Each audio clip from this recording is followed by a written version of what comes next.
네, 오늘 자졸에 대해서 이야기 해주셨기 때문에 저도 자졸이라는 키워드를 가지고 무의미한 자졸은 없다라는 제목으로 하나 힘만 나눌 준비해봤습니다. 자졸이라고 하면 어떠한 계획이나 이루다비가 도중에 실패로 돌아감 라든가 마음이나 괜히 걷긴라는 뜻이 있다고 합니다. 나는 거 상관없지만 이 옆에 있는 캐릭터가 있죠. 제가 어떤 좋아하는 만화에 나오는 한 순간 그 페이지인데요.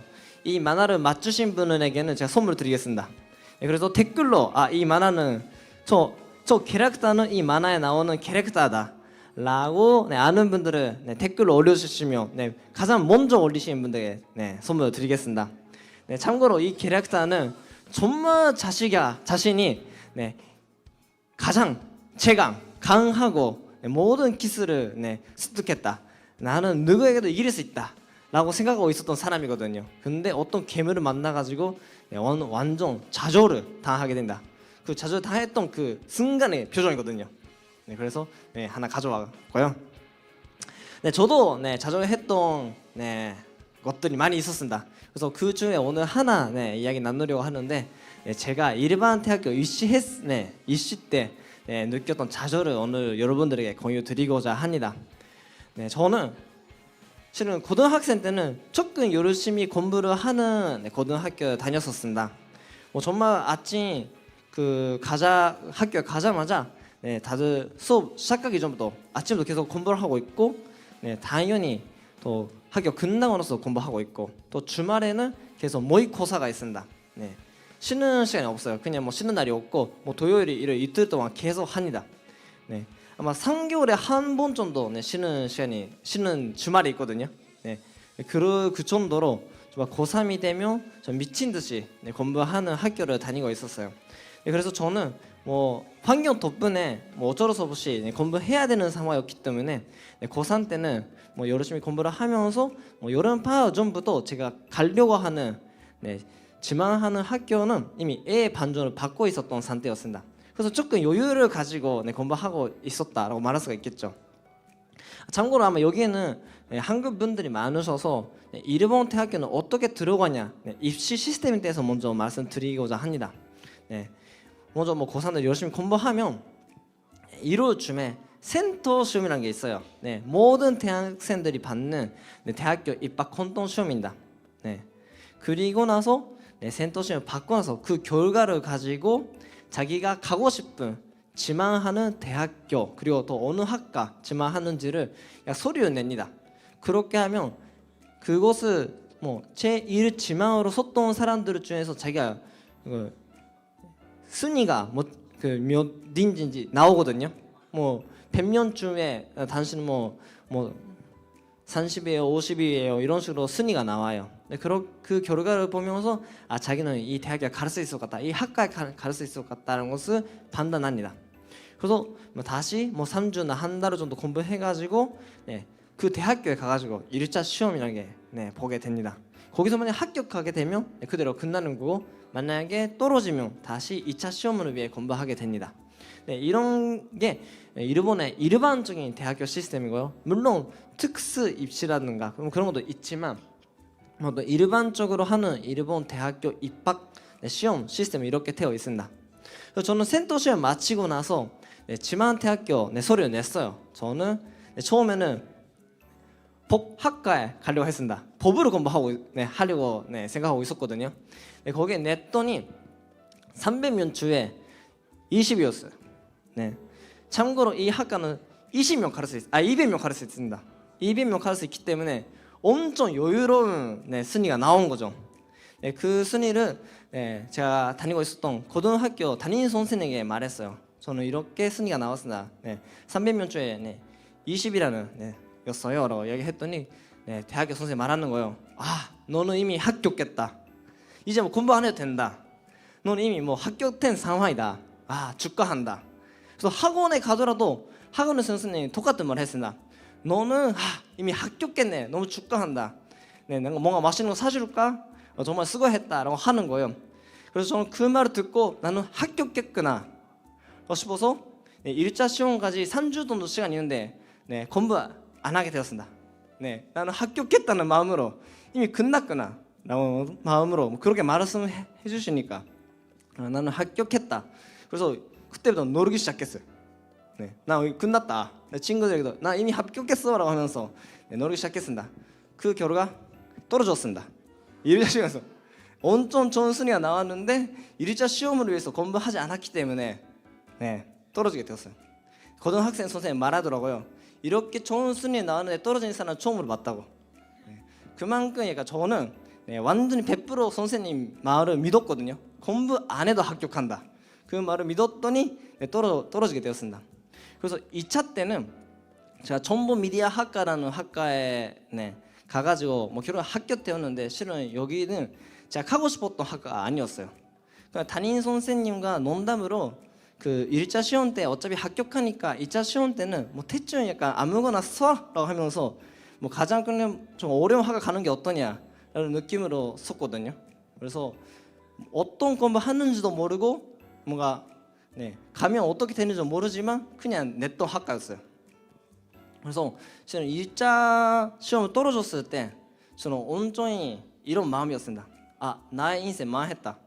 내가 가려고 했던 학과는 이미 떨어지게 되었고 하고 싶었던 공부를 못하게 되었고 심지어 2차 시험 때는 그 학과 놓지도 않았고 네, 아 가능성 없어졌구나.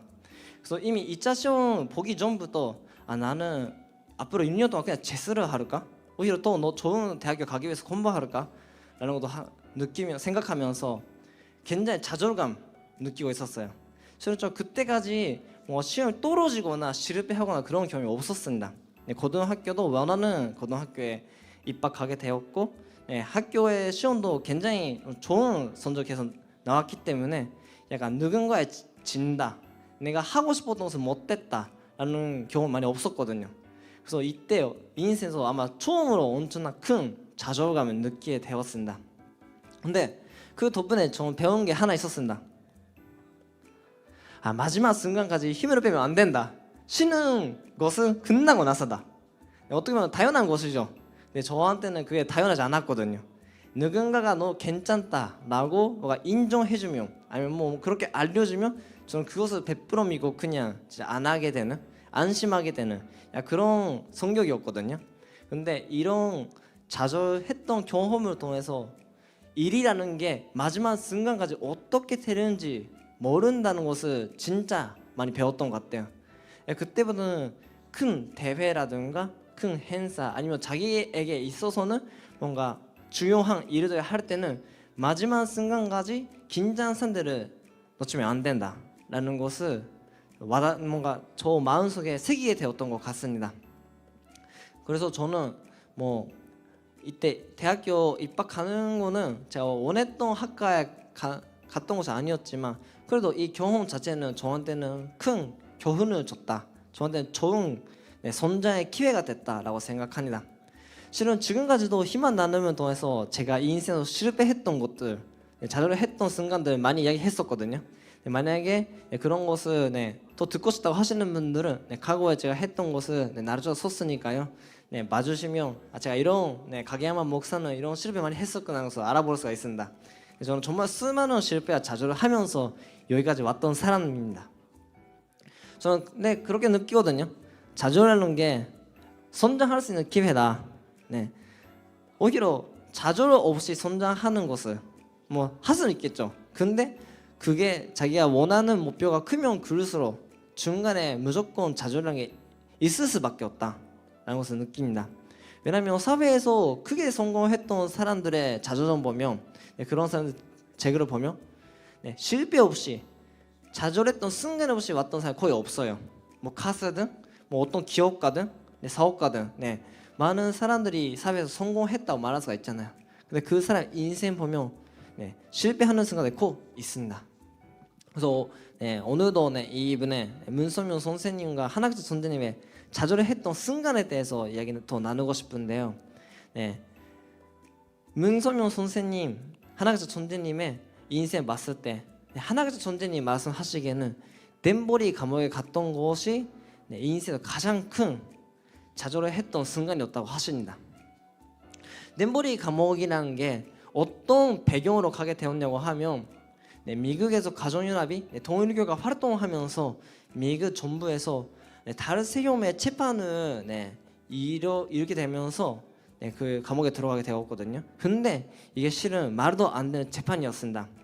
왜냐하면 가정연합의 동일교라는 게 하나의 종교 단체로 등록되어 있는데 헌금에 대한 이자, 소득세를 내지 않았다. 실은 이때 미국 법으로서는 종교 단체는 헌금에 대한 이자, 세금이라는 게 내도 되지 않거든요. 안 내도 됩니다. 근데 이거를 내야 한다라고 하는 거예요. 그 주식 배당금, 세금도 내야 한다. 이런 것들도 내지 않아도 되는데 내야 한다. 그렇게 주장을 하면서 또 이때 재판에서는 한국 재판 제도에서는 그 법을 알고 있는 전문가가 재판을 내는 케이스와 일반 사람들이 몇 명, 12명 정도 뽑아가지고 그 사람 약간 그 결단을 하는 그런 두 가지의 방법이 있거든요. 그래서 후자의 교훈은 그 사람이 어떻게 마스코미에서 마스메디아에서 방송하고 있냐 이게 따라 언적 교류가 달라진다. 그래서 문소명 선생님도 후자가 아니라 전자의 케이스로 전문가가 제대로 이것을 판단을 해서 결론 내줬으면 좋겠다라고 계속 이야기하고 있었는데도 후자로 일반 사람이 와가지고 자기는 이 사람이 나쁜 사람을 생각한다 이런 식으로 생각해서 그냥 재판을 결론을 내버렸습니다. 그 결과가 nem버리에 가게 되었거든요. 이 순간에 이 사건을 통해서 한학자 전재님은 자신의 자서전에서 이렇게 말을 하고 계십니다. 아버님이 nem버리로 출발하실 때 정말로 큰 좌절과 아픔을 맛보았습니다. 생이별을 한다고 생각하니 앞이 캄캄해 오고 전신의 기운이 하나도 남지 않고 빠져나갔어요. 그래도 다른 책에서는 1984년 7월 20일 이때는 문소명 선생님과 nem버리로 가는 날입니다. 나의 역사 가운데 영원히 치우고 싶은 하루였습니다. 문 존재가 집을 떠나 nem버리 교도소에 수감되는 날이었습니다. 우리 부부는 그 순간에도 식구를 격려하며 희망을 심어주었습니다. 하면서 이때는 말도 안 되는 정말 억울한 그 결과로 인해 정말 큰 좌절과 아픔을 겪었다고 하십니다. 근데 이 좌절을 경험을 통해서 이 nem버리 사건을 통해서 오히려 큰 결과를 축복을 얻게 됩니다. 세 가지 정도 제가 말씀드리려고 하는데요. 하나는 종교계의 동의를 그 결론, 그 성과를 얻게 되었습니다. 지금까지는 미국에서는 동일교회라고 하면 조금 이당, 좀 사입이다 이런 인식이 있었습니다. 그런데 아까도 말했듯이 종교 단체는 헌금에 대한 세금을 안 내도 되거든요. 근데 그게 불법이다라는 결론이 나오니까 다른 종교에서도 이거는 아니다라고 시비를 하기 시작했습니다. 그래서 지금 그때까지 동일교를 완전히 반대하고 있었던 다른 종교 단체들이 오히려 동일교를 지키려고 하고 문선명 선생님은 빨리 감옥에서 나가게 해야 된다라고 하는 거예요. 그때 영상이 조금 있기 때문에 다 같이 보려고 합니다. 그러면 영상 시청하도록 하겠습니다. 하나, 둘, 셋. 덴버리 고난은 미국 사회, 특히 수많은 종파로 나뉘었던 기독교계를 하나로 만들었다. 오바마 대통령의 정신적 지주인 라우렐 목사를 필두로 한 종교인들이 종교 자유를 외쳤다.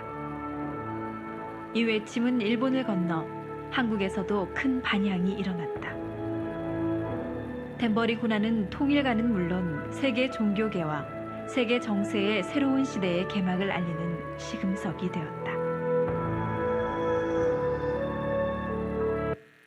미국에서 있었던 이 nem버리 사건 때문에 오히려 많은 종교들이 종교의 자유에 대해서 정부가 하는 종교에 대한 불법적인 행동에 대해서 이렇게 시위를 걸면서 다 같이 종교의 자유에 외쳤습니다. 그런 하나의 좋은 결과를 가져오게 되었고요. 두 번째로서는 부부 관계가 더 좋아졌다고 하십니다. 우리 부부는 그 일을 승리로 바꿨습니다. 가장 설레고 사랑과 연민의 정이 깊어지는 나날이었습니다. 남편 역시 뜻단 마음을 나누는 다정다감한 하루하루였습니다라고 하면서 항상 매일매일 문소명 선생님과 하나같이 선생님은 같이 감옥에 안 갔지만 전화로 매일 이야기하고 있었다고 한다. 그 영상도 있기 때문에 한번 보도록 하겠습니다. 그럼 영상 시청하도록 하겠습니다. 하나 둘 셋. 끊지 말고. 전화로 어머님과 통화하고 말씀을 주시고 그래서 역경은 단결하는 계기가 되었다. Okay. You're loud and clear. Now, 아버지 만세. 아버지! 어머님!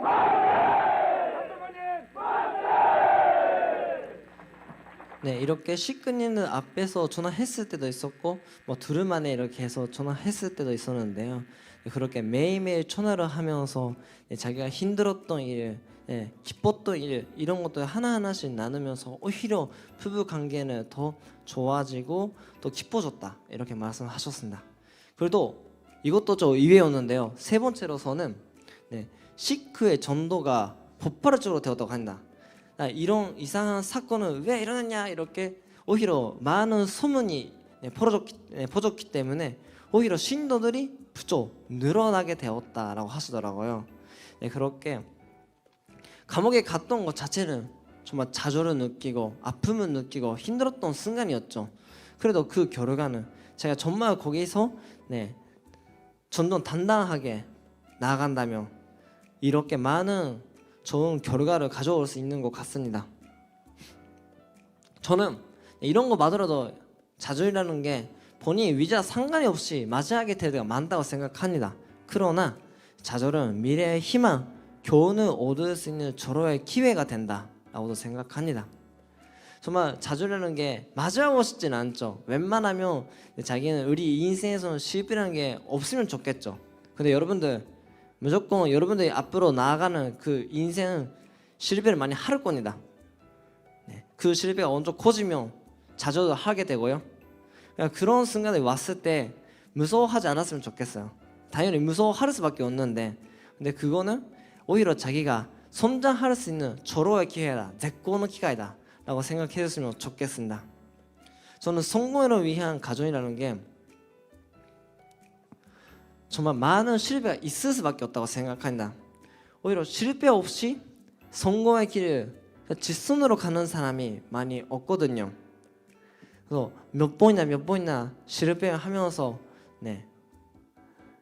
출발했던 순간부터 성공하는 그때까지 많은 실패를 겪으면서도 그렇게 하면서 조금씩 성장해 나가는 거죠. 그렇게 그런 것이 우리의 인생이니까요. 여러분들 아까도 말했지만 좌절을 당했을 때 나는 너무 이상하거나 인생 망했구나 라고 생각하지 마시고 오히려 좋아 나는 성장할 수 있다 라고 생각하시고 특히 근데 하나 더 좋은 조언을 한다고 하면 혼자 고민하지 마세요. 아까 아키노부 전년도 말했듯이 아키노부 전년은 부모님 도움을 빌리면서 그 좌절을 극복했었잖아요. 여러분들도 여러분을 도와주는 사람들 주변에 많이 있을 겁니다. 여러분들 부모님일 수 있고 친구일 수 있고 같은 직장에서 일하고 있는 동료일 수 있고 그런 분들에게 빨리 헬프 나를 도와달라 라고 해주시면 좋을 것 같습니다. 그렇게 하면 좌절 느끼는 이 시간은 많이 줄어지니까요. 그러면 이렇게 저는 저의 힘 하나는 마치려고 한다.